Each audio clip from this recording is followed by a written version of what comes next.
la bienvenida una vez más a Piénsalo Bien. ¿Qué dicen ustedes?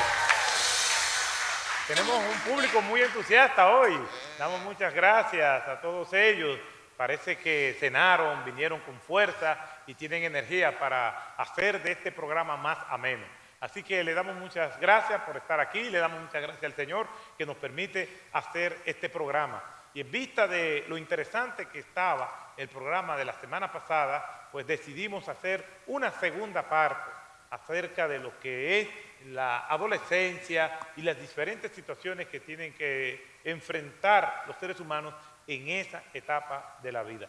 Todos los que aquí estamos, o fuimos adolescentes, o están siendo adolescentes, o van a ser adolescentes. Quiere decir que el programa de hoy es útil para todos los que estamos aquí en este día y para todos aquellos que nos van a ver después por YouTube. Así que damos muchas gracias al Señor y vamos a pedir nuevamente que esté con nosotros a Karen Ovalle. Ella es psicóloga clínica, máster en educación, y vamos a seguir hablando acerca de la adolescencia y los problemas que enfrentamos. Hola Karen, adelante, tome asiento. ¿Qué tal todo? ¿Cómo está? Muy bien, gracias al Señor. Gracias por la oportunidad Sí, de estar ¿cómo aquí se de nuevo sintió en este programa? Bueno, Siéntalo con bien. este público, con un público bello que realmente está. Karen, tenemos tantas cosas que hablar y después que terminó el programa pasado seguíamos hablando acerca de esto. Y algo que hablábamos fuera de cámara es algo que a mí me preocupa, me carga acerca de la influencia de la pantalla y la sustancia en la salud mental de todos los seres humanos, pero en este caso lo estamos aplicando a los adolescentes. Y tuvimos aquí en el programa a Gabriel Tellería, que nos hizo una inmersión en ese metaverso y de la inteligencia artificial, pero realmente hay una atracción, una conexión emocional entre esos dispositivos y cómo afecta la salud mental de nuestros adolescentes. Bueno, como todo, ¿verdad? Yo creo que la tecnología es una oportunidad. Ha sido una oportunidad importante porque nos ha permitido presenciar realidades que nunca antes era posible.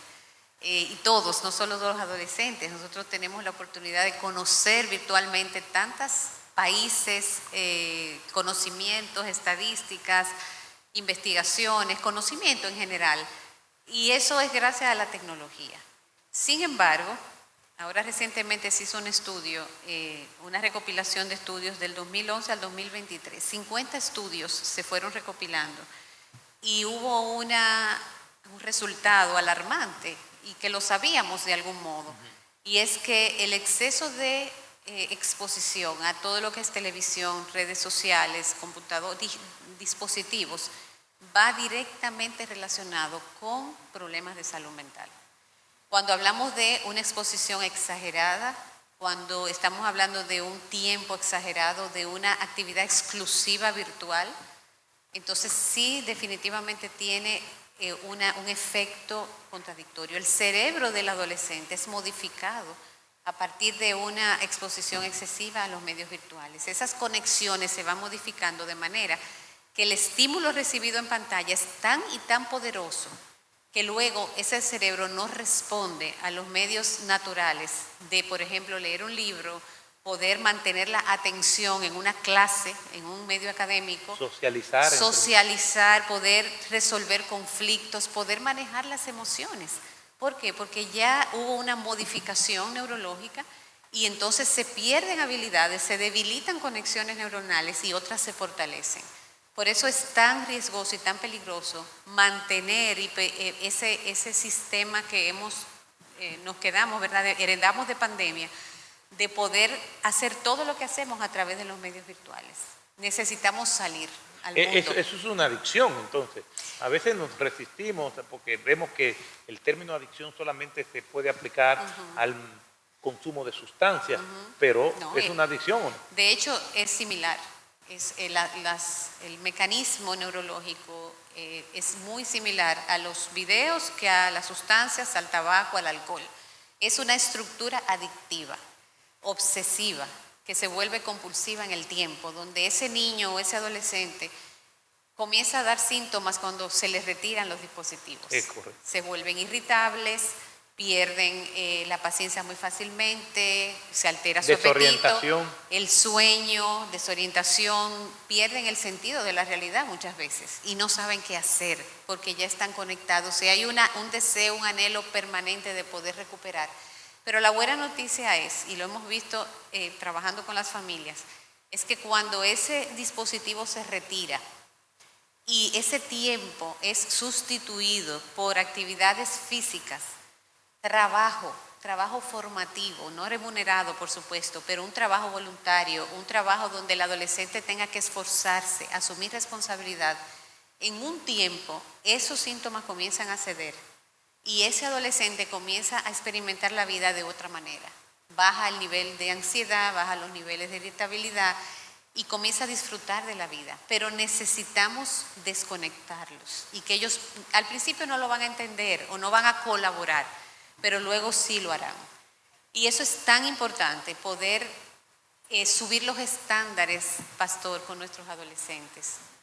Entender que son mucho más capaces de lo que nosotros pensamos, capaces de asumir responsabilidad, capaces de trabajar, de producir, de ser creativos, de ser integrados en la iglesia, en las comunidades, a que hagan cosas que solo ellos lo pueden hacer, por la edad que tienen, por la energía que tienen. ¿Qué rol juegan los padres en este proceso?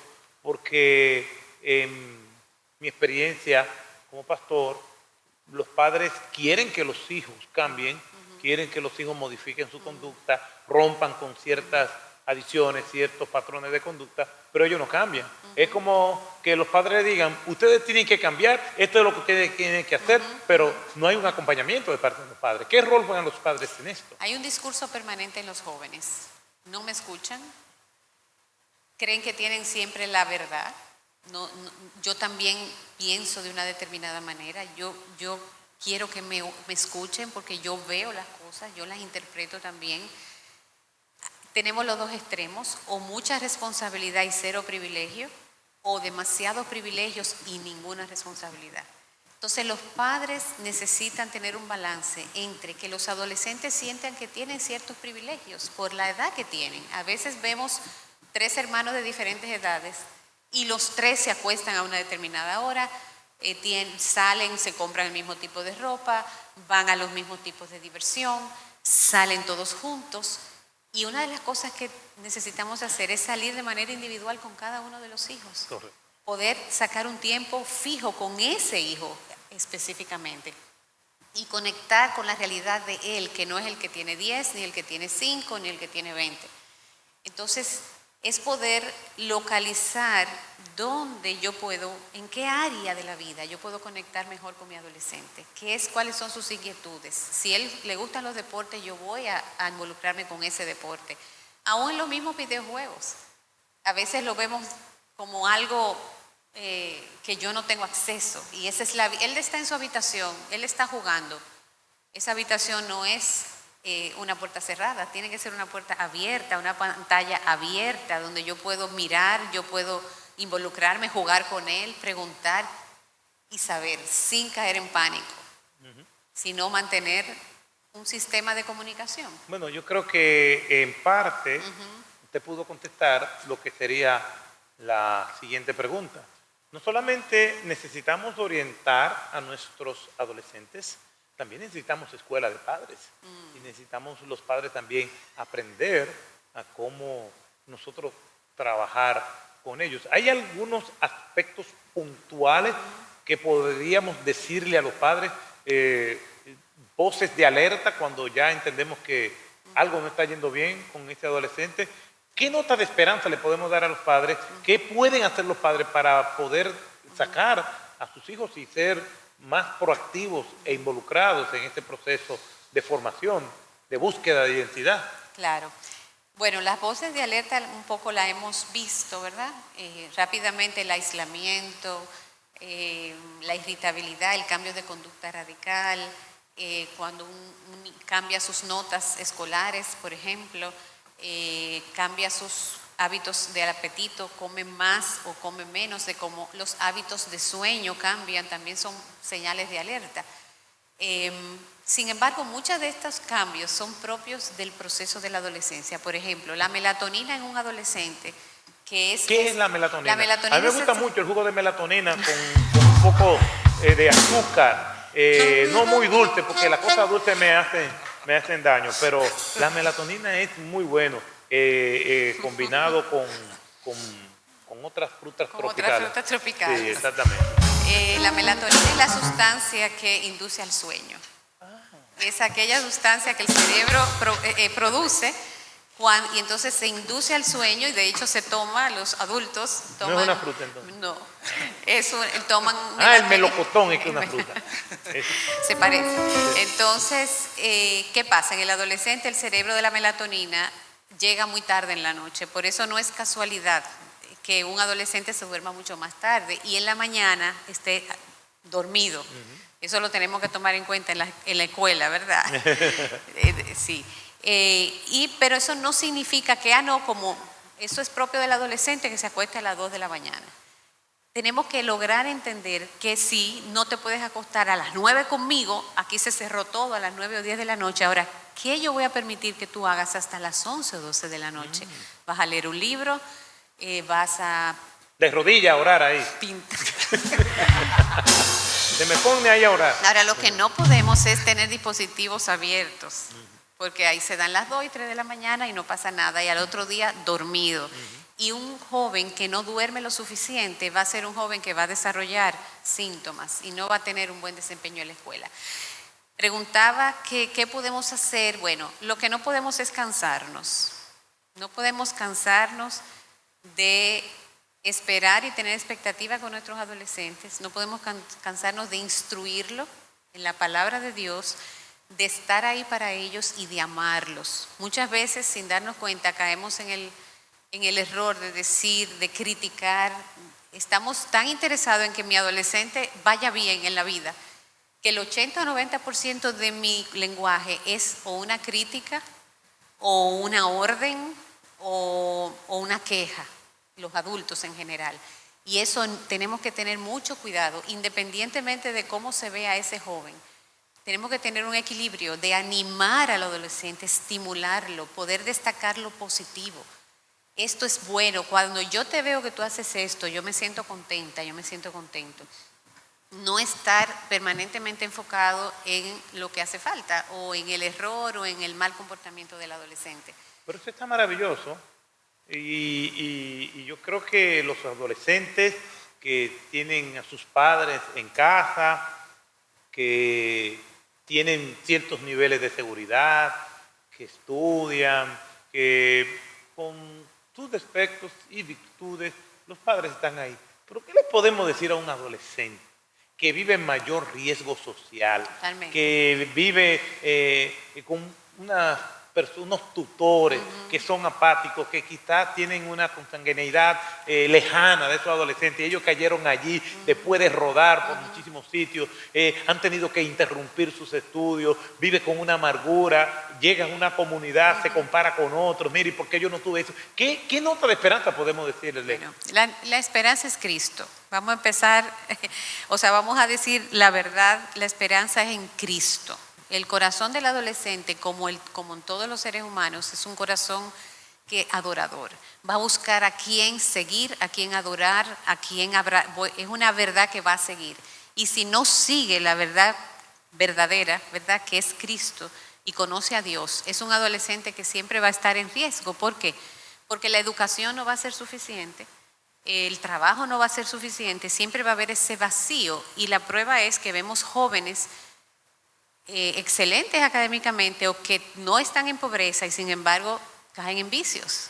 ¿Por qué? Porque es un asunto del corazón. Entonces, lo primero es, para eso estamos las iglesias y las comunidades. Cuando no hay una familia, y aún la hubiera, la iglesia necesita acoger a esos jóvenes. Necesita poder decirles, yo estoy aquí, no importa lo que tú hayas hecho. Yo voy a hablarte y te voy a Aunque dar nos buenas saque de nuestra noticias. zona de confort. Aunque Porque nos también saque hay jóvenes que son más fáciles de de lidiar lidiar con otros. otros. Entonces hay que exponerse, hay que tomar riesgos, hay que involucrarse, ir donde está ese adolescente. Enfrentarse tal vez a esas personas. Hay muchos adolescentes que están recibiendo malos tratos, que son víctimas de abuso, y a veces hay que moverse y denunciar, buscar ayuda en el sistema de protección, pero hay que arriesgarse, y muchas veces nosotros nos da temor, no me voy a meter ahí, eso es una situación muy difícil. Si no lo hacemos nosotros, por lo menos buscar a alguien que lo haga, porque esa es la función de la iglesia y esa es la función de la escuela. Poder rescatar, que Dios use estas comunidades para atraer a estos jóvenes a nosotros. Y muchas veces estas comunidades, por primera vez, son jóvenes que van a recibir aceptación, una nota de aliento, una aceptación incondicional. Y eso va a ser una puerta de entrada para que ese joven pueda abrir su corazón al Evangelio. Pero no podemos ir en nuestro lenguaje o con nuestro traje puesto, sino tenemos que entrar donde Él está, allí donde Él está, para poder abrir sus oídos y que Él se sienta amado. Entonces, sintiéndose amado y aceptado, va a escuchar las buenas nuevas que tenemos que decirle. Eso es un mensaje de esperanza para el que vive o la que vive en esas condiciones. Pero el rol de los que somos anfitriones de esos jóvenes que gozan de ciertos privilegios que aquellos, por estos misterios de la soberanía de Dios, no tienen, hay una responsabilidad también. En este mundo donde se sobreestima lo material, la imagen vale mucho. Y a veces hay cierta crueldad en los adolescentes. Totalmente. Este sí califica para ser mi amigo, aquel no, y entonces excluimos a aquellos que no tienen el perfil que nosotros procuramos. ¿Qué podemos decirle a los jóvenes que se supone que tienen una nueva mentalidad, que son cristianos, que aman a Dios, y ellos pueden ser los canales de bendición para esas vidas? ¿Qué podemos decir? Mira, definitivamente, un factor de riesgo altísimo es el acoso escolar y el acoso social. Bullying. El bullying virtual y presencial. Y los estudios han dicho que el mecanismo más exitoso que ha habido para proteger y detener el bullying ha sido los mismos compañeros de clase. Es correcto. ¿Por qué? Cuando esos compañeros toman conciencia de lo que es el acoso y se asumen como protectores, no esperando a que el maestro haga algo, que los padres hagan algo, sino que se involucran y defienden a la persona más vulnerable y enfrentan al acosador, se ha visto que ha sido uno de los mejores esquemas para detener el bullying en las escuelas, Es que el acosador se alimenta de los que están alrededor. Del público. Claro. Si yo vengo a hacerle bullying, a acosar a alguien y no encuentro público que me respalde, ahí se cayó. Exactamente, pero además se enfrenta con alguien más fuerte porque es un asunto de poder. Acuérdate que el bullying es un asunto de poder. Alguien con suficiente poder también físico o académico o mental va a enfrentar al bully, él se va. Y eso nos lleva a que los jóvenes que sí han recibido factores de protección como una iglesia, pertenecen a una escuela cristiana, tienen una familia estructurada, esos jóvenes deben salirse de su mundo y de su mundo virtual, de los videojuegos, no totalmente, pero vamos a tomar un tiempo de eso que a mí me gusta hacer y yo voy a involucrarme con la comunidad. Yo tengo que identificar esos jóvenes en mi escuela, buscar la manera de no quedarme con mi grupito, sino de acercarme a aquellos que están solos. O darle apertura para que entren y poder ser un ente diferenciador, una persona clave para que ese otro adolescente pueda conocer a Cristo ya de un mismo plano. Entonces, todo el mundo se tiene que mover, no es solamente los padres o los maestros. Pero he escuchado padres que dicen: yo vine a hablar con usted porque mi hijo, mi hija no lo buscan en la iglesia, lo rechazan, y a veces nos hemos dado cuenta que eso tiene doble vía. La Biblia dice, el que quiere amigos, ha de mostrarse amigos. Entonces, no es un asunto simplemente de que no me buscan. Yo también, que he sido rechazado, que me han vilipendiado, que me han acosado, yo también tengo que salir de mi zona defensiva y también tratar de insertarme. Y quiero creer un sacrificio de ambas partes. Por eso decía que hay que subir el estándar. No ayudamos a nadie victimizándolo, Es correcto. asumiéndolo como débil, incapaz, insuficiente. Ayudamos cuando creemos que el otro es capaz de dar más de lo que da, de movilizarse, de hacer cosas. Entonces tiene toda la razón, es de doble vía. Tiene que haber un movimiento, pero generalmente una persona que está en una situación, una condición, ¿verdad? Va a necesitar ese empujoncito. Sí, Ahora sí, hablábamos antes de entrar de un testimonio de alguien de la iglesia que decía que él decía que después de que se convirtió, quienes realmente lo que él es hoy, una persona, ¿verdad? De un muy buen testimonio. Bueno, más o menos. No creo. Se lo debe a personas en su iglesia, en esta iglesia, de que lo acogieron, lo guiaron, lo enseñaron, lo amaron. Y eso hizo la diferencia.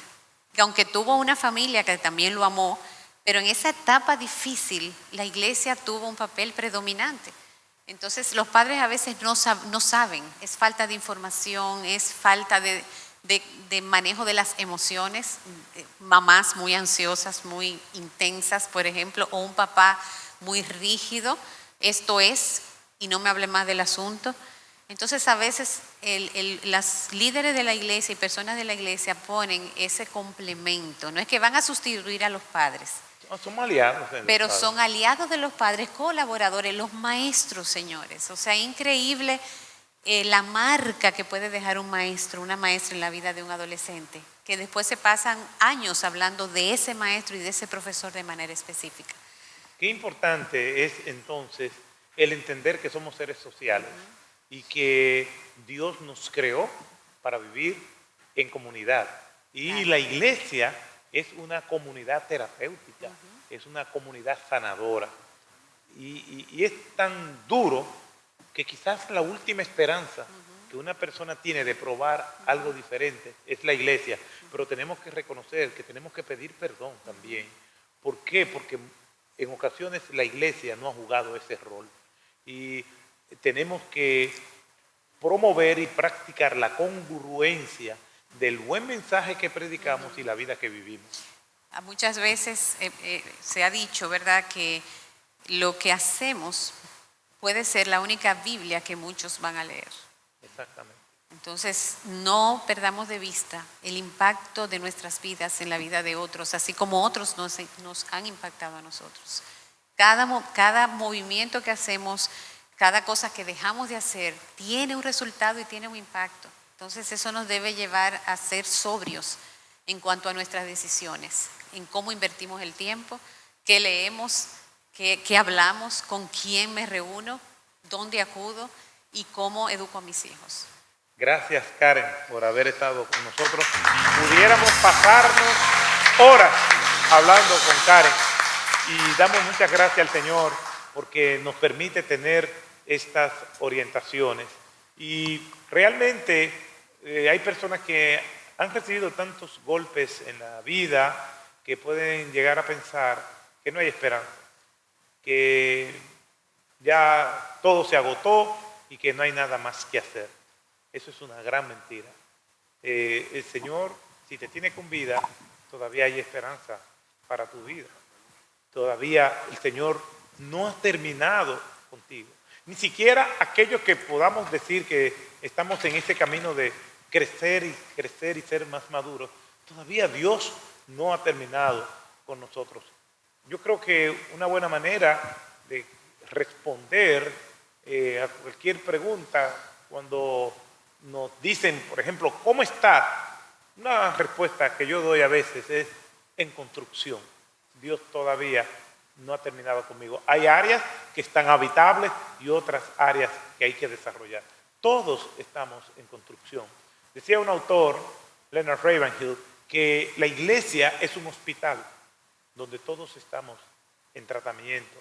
Y hay dentro de ese tratamiento algunos que están más avanzados y ayudan a los que están con factores o condiciones de mayor riesgo.